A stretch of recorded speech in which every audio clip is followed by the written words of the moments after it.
Tuhan tak pernah janji langit selalu biru, tetapi Dia berjanji selalu menyertai.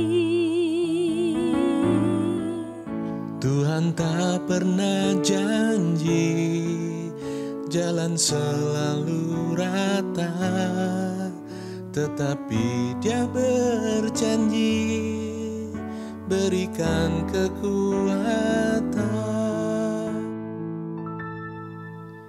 Jangan pernah menyerah, jangan berputus asa.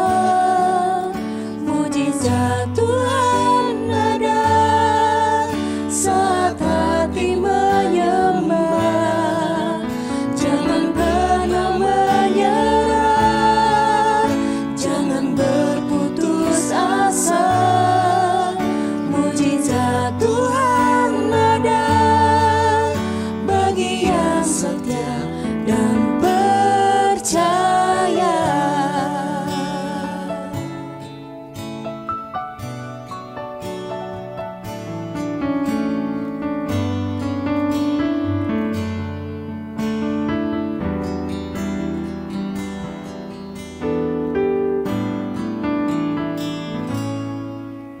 Tuhan tak pernah janji jalan selalu rata, tetapi Dia berjanji berikan kekuatan. Jangan pernah menyerah, jangan berputus asa. Mujizat Tuhan ada saat hati menyembah. Jangan pernah menyerah, jangan berputus asa. Mujizat Tuhan ada bagi yang setia dan percaya. Jangan pernah menyerah, jangan berputus asa. Mujizat Tuhan ada saat hati menyembah. Jangan pernah menyerah, jangan berputus asa. Mujizat Tuhan ada bagi yang setia dan percaya. Mujizat Tuhan ada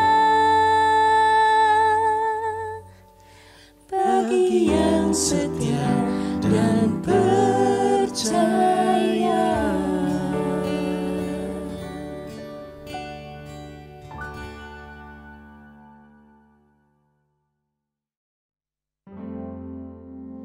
Benar kata puji-pujian tadi yang baru saja kita dengarkan, jangan pernah menyerah.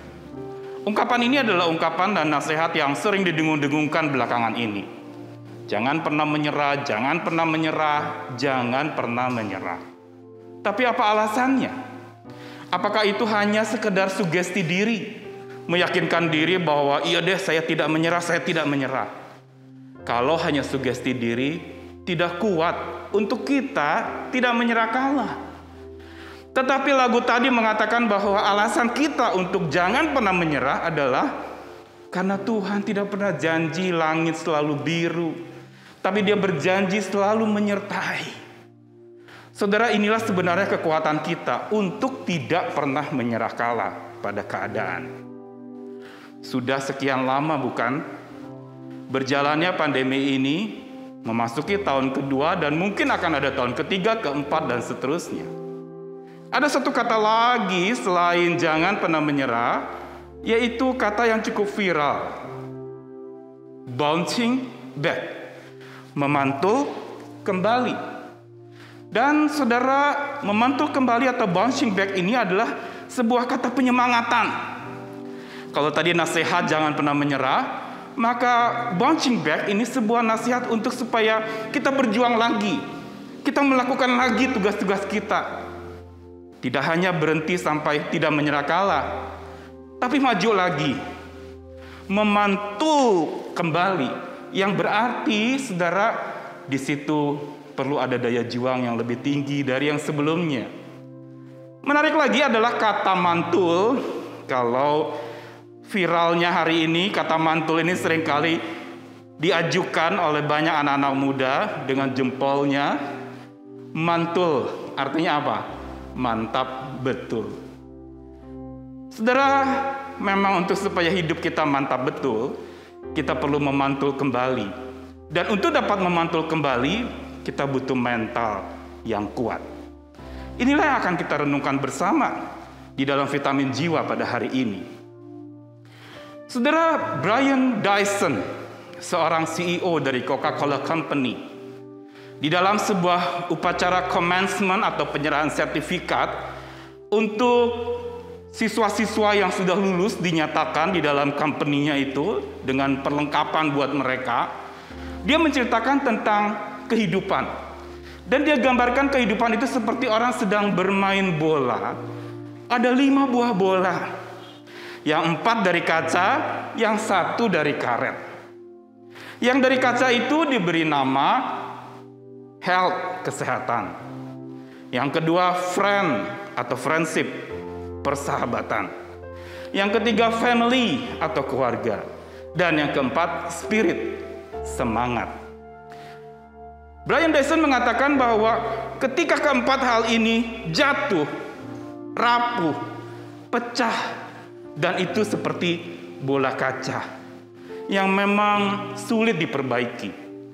Tapi ketika satu bola yang terbuat dari karet yang dia beri nama work atau pekerjaan dipantulkan kembali, rupanya dia akan memantul lagi karena terbuat dari karet.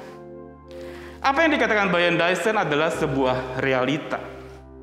Bahwa di dalam kehidupan kita ada bola-bola terbuat dari kaca yang kita harus jaga supaya tidak mudah pecah. Tapi ada bola-bola yang terbuat dari karet yang kita bisa pantulkan kembali. Dan saat memantul kembali, itu menunjukkan betapa dia punya daya juang yang tinggi. Dia punya kelenturan yang hebat. Nah, saudara yang dikasihi Tuhan Yesus Kristus, dengarkanlah satu ayat firman Tuhan dari Amsal pasal 24 ayat 15 sampai 16. Jangan mengintai kediaman orang benar seperti orang fasik. Jangan merusak rumahnya. Sebab 7 kali orang benar jatuh, namun ia bangun kembali. Tetapi orang fasik akan roboh dalam bencana. Amsal adalah sebuah kitab yang penuh dengan kata-kata bijak. Dan ungkapan tadi mengingatkan kepada kita, jangan ganggu orang benar, karena dia tidak pernah akan terganggu. Jangan usik orang benar, karena dengan kebenarannya, dia punya mentalitas yang kuat. Sebab 7 kali orang benar jatuh, dia akan bangun kembali. Saudara, bukankah hari ini juga krisis sedang mengelilingi kita? Mungkin sudah begitu banyak kita yang mengalami kejatuhan demi kejatuhan. Krisis di dalam bidang kesehatan yang sedang marak hari-hari ini. Krisis di bidang keuangan. Atau krisis dalam hubungan-hubungan terjadi di sana-sini. Semua itu sebenarnya melatih iman kita. Untuk supaya mental kita terbentuk. Menjadi mental yang memantul kembali, yang tidak menyerah kalah pada keadaan. Saudara, di dalam Amsal tadi juga mengingatkan kepada kita lagi hal yang kedua, yaitu bahwa kejatuhan adalah sebuah realita. Kita tidak pernah bisa sangkali. Kita bisa jatuh berkali-kali, tapi karena mentalitas berdasarkan iman kepada Tuhan, itu akan membuat dia akan bangun kembali. 7 kali dia jatuh, dia bisa bangun mungkin 8 kali atau 9 kali. Dan kalau hari ini kita juga mengalami banyak kejatuhan, jangan berhenti sampai jatuh dan terbenam dalam masalah. Tapi bangkit. Dan jangan seperti orang fasik yang roboh di dalam bencana. Saudara, ada satu tokoh di dalam Alkitab yang mentalitas bouncing back atau memantul kembalinya itu kuat. Saudara tahukah siapa dia? Seorang tokoh yang berumur 17 tahun sampai 30 tahun. Bayangkan 13 tahun dia mengalami yang namanya masa jatuh bangun. Tetapi yang luar biasa, Tuhan tetap membangunkan imannya. Apa kekuatannya? Dan siapa tokoh itu? Dia adalah Yusuf. 13 tahun mengalami masa jatuh bangun yang begitu berat. Tetapi terasahlah mentalnya, terkuatkanlah imannya, dan makin menjulang nyata menjadi sosok pemimpin yang akhirnya diangkat raja menjadi penguasa di negaranya. Saudara, Yusuf ketika usia 17 tahun, dia mengalami yang namanya dibenci saudara-saudaranya. Dibuang ke dalam sumur, hampir dibunuh tadinya, tapi dijual menjadi budak. Dan lalu kemudian dia jadi budak pun difitnah oleh majikannya, istri majikannya. Dan lalu dia mengalami juga sampai akhirnya Yusuf masuk penjara untuk kesalahan yang dia tidak pernah buat. Dan saudara tahu kisahnya. Dia digiring menuju ke istana raja, dan di situ Tuhan berkarya luar biasa. Saudara, mentalitas yang mantul kembali dalam diri Yusuf, ini adalah sebuah mentalitas yang harusnya kita miliki. Dan Yusuf seolah menahbiskan mentalitasnya itu pada saat Tuhan berikan anak. Dua anaknya bernama Manasye dan Efraim. Dan dua-duanya punya makna yang berkaitan dengan inspirasi yang didapat Yusuf. Saat dia mengalami kejatuhan, saat dia harus memantul kembali dalam hidupnya. Nama anak yang pertama Manasye berarti Allah telah membuat aku lupa sama sekali kepada kesukaranku dan kepada rumah bapakku. Dalam Kejadian 41 ayat 50 dicatatkan demikian. Seolah Yusuf mengingat bagaimana karya Tuhan. Tuhan membuat dia lupa pada kesukarannya. Kenapa? Karena Tuhan sendiri sudah cukup buat dia. Dia betul-betul bisa bangkit kembali. Dan dia bisa lupakan segala kesukarannya. Karena dia selalu ingat Tuhan. Hari ini kalau engkau mau lupakan kesukaranmu, ingat Tuhan yang lebih besar dari segala kesukaranmu. Dan nama anak kedua Yusuf adalah Efraim, yang artinya Allah membuat aku mendapat anak dalam negeri kesengsaraanku. Saudara, Yusuf sungguh-sungguh hidup di dalam kekuatan Allahnya, bukan kekuatan dirinya. Sehingga ketika anaknya yang kedua lahir pun, dia mengatakan apa? Allah lah yang telah membuat aku mendapatkan anak di masa susahku. Saudara, yang kata lain, Yusuf dimampukan oleh Tuhan untuk melihat ada berkat di balik beban berat yang menimpa. Ada titik terang cahaya di tengah-tengah masa gelap penuh bahaya. Dan inilah kekuatan Yusuf. Mentalitasnya saya mau umpamakan seperti mentalitas bola ini, saudara.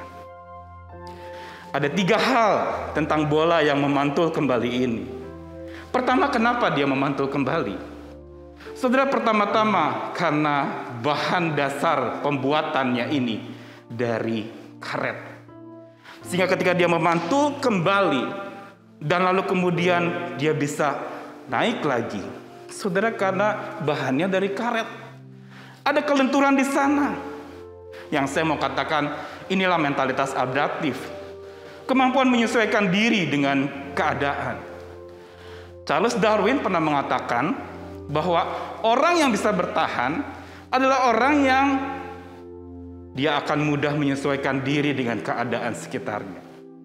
Makin mudah menyesuaikan diri, makin mudah beradaptasi, makin dia punya kekuatan untuk bangkit kembali, untuk memantul kembali, untuk bisa bertahan menghadapi apapun juga.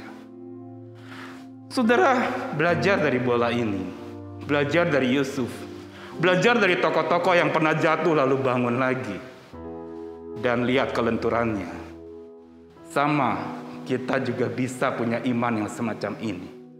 Mentalitas lentur yang beradaptasi dengan keadaan tanpa memegang kekakuan atau kebanggaan-kebanggaan diri, tapi berserah kepada Tuhan. Yang kedua, kenapa bola ini bisa memantul kembali, saudara? Yang kedua, ketika saya jatuhkan dan dia jatuh ke tanah, mantul lagi, saudara, kenapa dia bisa jatuh? Ada gaya gravitasi kalau secara ilmiah. Tapi menarik sekali waktu saya cari, akar kata gravitasi itu dari kata grave. Yang saudara tahukah grave itu artinya apa? Tanah pekuburan, saudara. Grave itu adalah tanah. Dan bukankah itu realita asal kita dari tanah dan akan kembali menjadi tanah? Sehingga kalau bola ini jatuh, itu satu fakta. Ada gaya gravitasi dan mengingatkan kita akan kembali menjadi tanah. Rapuh. Tanpa Tuhan memberi nafas hidup, kita tidak mampu. Tanpa Tuhan memberi jiwa kepada kita, kita tidak hidup.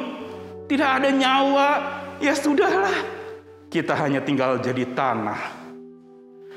Saudara, mentalitas untuk sadar dari mana kita berasal, ini adalah sebuah mentalitas yang juga perlu kita bangun. Kita dari debu akan kembali jadi debu. Kita rapuh dan kita butuh Tuhan yang Maha Kuasa mengampu kita, menuntun kita, menopang kita. Dan saudara, yang ketiga, kenapa bola ini bisa memantul kembali? Saudara, yang kita tidak bisa lupakan adalah tangan yang memegang bola ini, bukan? Ketika tangan yang memegang bola ini memantulkan dan menjatuhkan bola ini, lalu ditangkap kembali, saudara-saudara, tangan inilah yang berotoritas penuh atas bola karet ini. Itulah tangan Tuhan. Dan itulah yang menjadi kekuatan untuk kita memantul kembali. Ingat siapa yang pegang kita. Ketika semua yang kita pegang tidak ada, semua yang kita pegang habis dan kita tidak bisa pegang apa-apa lagi, atau kita kehilangan pegangan dalam hidup kita, ada satu tangan berkuasa yang tak kelihatan. Tangan Tuhan memegang kita. Dan saat kita diizinkan jatuh olehnya, dia menangkap kembali. Dan ketika dia menangkap kembali, dia genggam dengan tangannya yang kuat. Dan kalaupun jatuh lagi, dia tangkap lagi. Jatuh lagi, dia tangkap lagi. Dan inilah bouncing back, memantul kembali. Untuk kita memantul kembali, saudara, kembalilah kepada Tuhan. Untuk kita memantul kembali, saudara, kembalikanlah Tuhan ke dalam hatimu. Kembalikanlah Tuhan memimpin menjadi tahta keluarga kerajaannya ada di dalam hati kita. Kita adalah anak-anaknya. Dan dialah yang harusnya memimpin dan memerintah hidup kita. Dan untuk memantul kembali, kita harus kembali kepada Tuhan tanpa keluhan, tanpa komplain, tanpa sungut-sungut, tetapi dengan hati yang terbuka kepada Tuhan. Mari kita bangun kembali, kita memantul kembali, kita bouncing back seperti bola ini.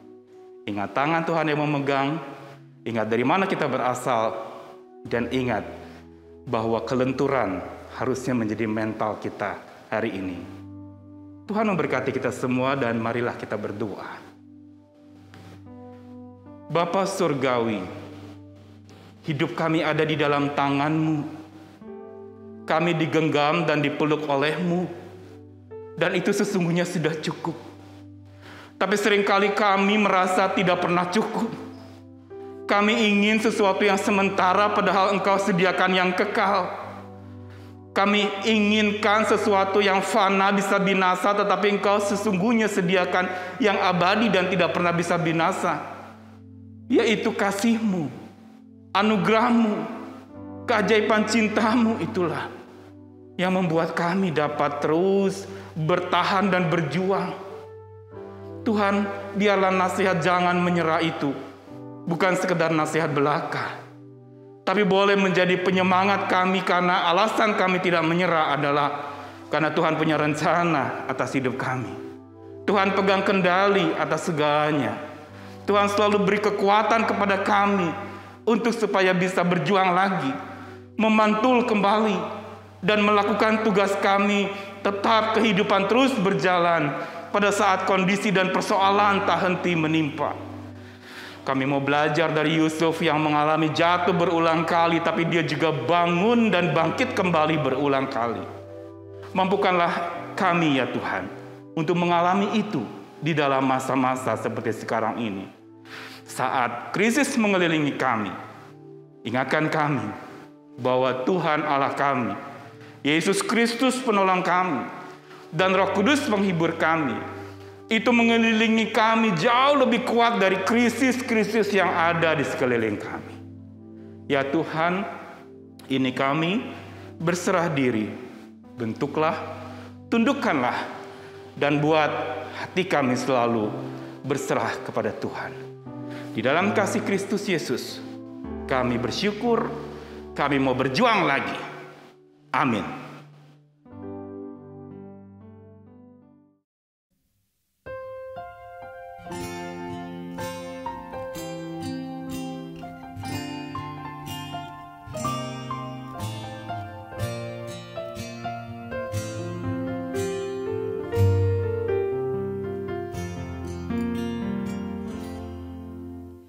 Dalam segala perkara Tuhan punya rencana yang lebih besar dari semua yang terfikirkan. Apapun yang kau berbuat, tak ada maksud jahat, sebab itu ku lakukan semua denganmu Tuhan. Ku takkan menyerah pada apapun juga, sebelum ku coba semua yang ku bisa, tetapi ku berserah kepada kehendak-Mu. Hatiku percaya Tuhan punya rencana.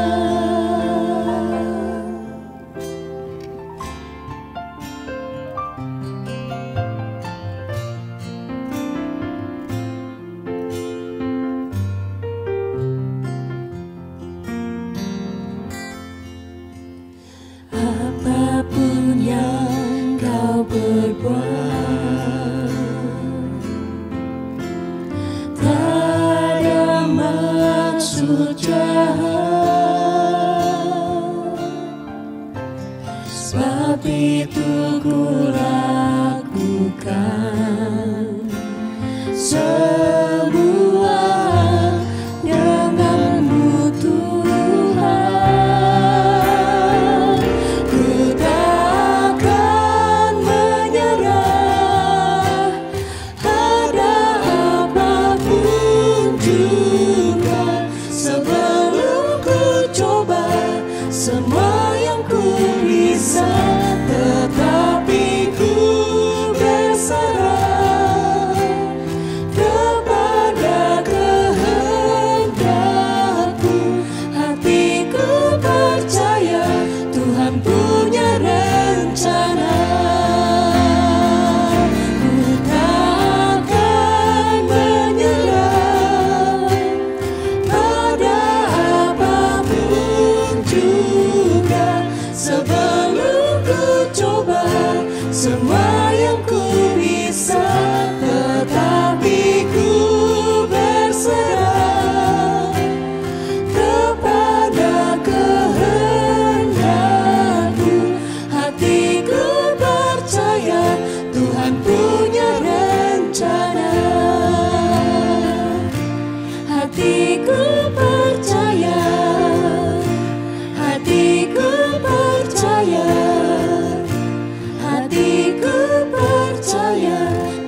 Pujilah